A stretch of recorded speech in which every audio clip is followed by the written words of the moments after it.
Ce lundi 20 juillet, aux environs de midi, j'étais en prière lorsque le Seigneur m'a donné une vision dans laquelle je voyais des personnes en train de passer des coups de fil.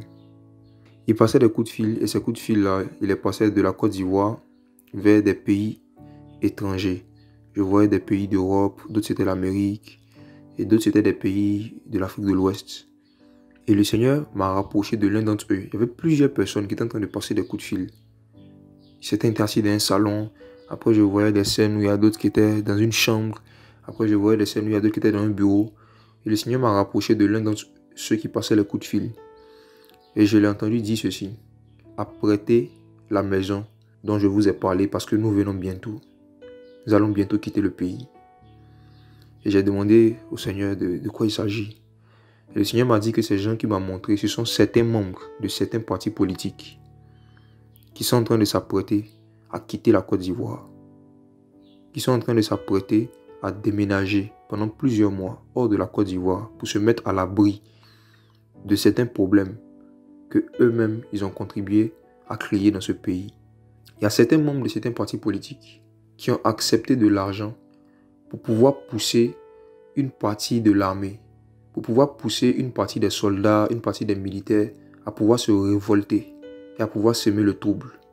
Et eux, ils ont réservé des maisons à l'extérieur de la Côte d'Ivoire pour eux-mêmes, pour leurs enfants, pour ne pas que ni eux ni leurs enfants ne soient affectés par les troubles ou les probables violences que eux-mêmes ils voudraient susciter ici, dans ce pays.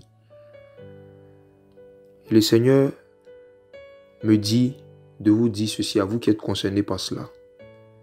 La mort n'a pas de frontières.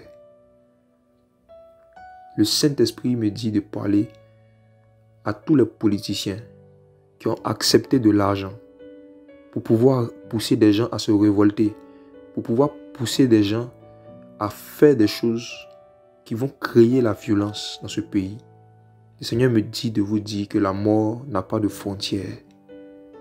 Que vous soyez en Côte d'Ivoire ou que vous soyez à l'extérieur de la Côte d'Ivoire, que vos enfants soient ici ou que vous les envoyez dans d'autres maisons, dans d'autres endroits que vous avez réservés à l'extérieur du pays, le Dieu qui vous a donné le souffle de vie, ce Dieu qui vous a donné l'intelligence et la force pour que vous puissiez arriver là où vous êtes aujourd'hui, il peut vous ôter le souffle de vie sans forcément passer par une balle, sans forcément passer par la guerre.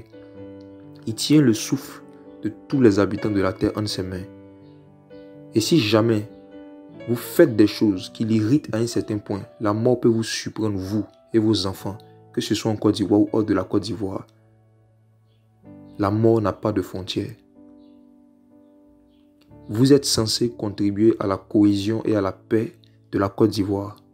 Et tous les actes que vous posez, que ce soit des actes politiques, des actes sociaux, doivent aller dans le sens de la paix et de la cohésion. Mais si au lieu de semer la paix, vous qui deviez semer la paix, c'est vous-même qui semez la haine, si c'est vous-même qui semez le trouble, qui voulez semer la violence et la révolte dans le cœur des gens, le Seigneur me dit de vous dire que la mort n'a pas de frontières.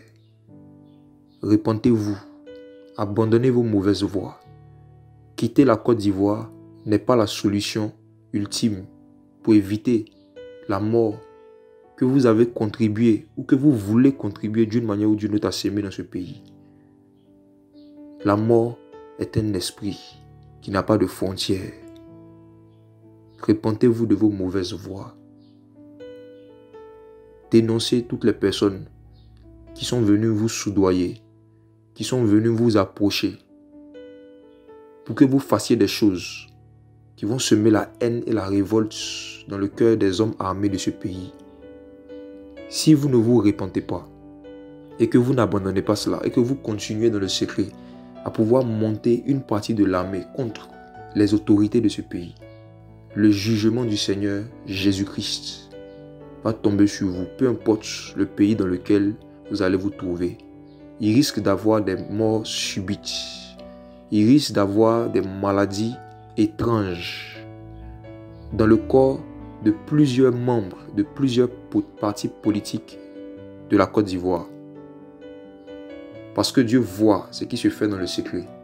Et il voit comment est-ce que Vous êtes prêts à abandonner ce pays que vous dites que vous aimez, à mettre vos enfants à l'abri, à vous-même vous mettre à l'abri. Repentez-vous. Si vous entendez la voix du Seigneur, n'endurcissez pas votre cœur. Repentez-vous de cela. Parce que la mort n'a pas de frontières. Ne semez pas la violence, ne semez pas la haine dans le cœur des gens. Semez la paix. À quoi sert-il à un homme de gagner le monde, de gagner tout l'argent du monde, s'il perd son âme? Jésus-Christ vous tend la main. Et j'aimerais maintenant parler aux chrétiens de cette nation, les membres du corps de Christ, tous ceux qui ont l'esprit de Jésus en eux, et qui avaient l'opportunité de pouvoir côtoyer ou de pouvoir communiquer avec des membres de certains partis politiques de cette nation, de leur parler et les exhorter vraiment à ne pas aimer le pouvoir et à ne pas aimer l'argent plus que la vie humaine, à ne pas aimer le pouvoir, à ne pas aimer l'argent plus que Dieu. J'aimerais vraiment demander à tous les membres du corps de Christ qui ont l'opportunité de pouvoir parler à des personnes qui influencent la vie sociopolitique de cette nation. Et si vous n'avez jamais eu le courage de pouvoir leur partager l'évangile, c'est le moment de le faire. Si vous avez des amis, vous avez des connaissances, vous avez des collègues que vous savez qui sont des membres actifs de certains partis politiques et qui influencent d'une manière ou d'une autre la vie sociale, la vie sociopolitique de la Côte d'Ivoire, chrétiens, chrétiennes, semez la paix dans leur cœur, parlez-leur de l'évangile de paix, parlez-leur de la valeur de la vie humaine, parlez-leur des dangers de la cupidité et des dangers de la recherche effrénée au pouvoir. Parlez-leur de la vie après la mort. C'est de la responsabilité à tous. Ce n'est pas seulement la responsabilité des pasteurs, des prophètes et des apôtres. C'est aussi la responsabilité de tout membre du corps de Christ. Toute personne qui a l'esprit de Christ et qui a l'opportunité de pouvoir côtoyer et s'adresser à des autorités politiques et des personnes qui influencent la vie sociale et la vie politique de leur nation. Heureux ceux qui procurent la paix, car ils seront appelés fils de Dieu. Je vous en supplie, ne vous taisez pas. Lorsque vous voyez des personnes en train de courir derrière le pouvoir, en train de courir derrière l'argent au point de pouvoir négliger ou faire passer en second plan le bien-être ou la vie des citoyens d'un pays, chrétiens s'il vous plaît, n'ayons pas honte de l'évangile, car c'est une puissance de Dieu pour le salut de quiconque croit. Que le Seigneur nous garde et que le Seigneur garde la Côte d'Ivoire. Au nom de Jésus.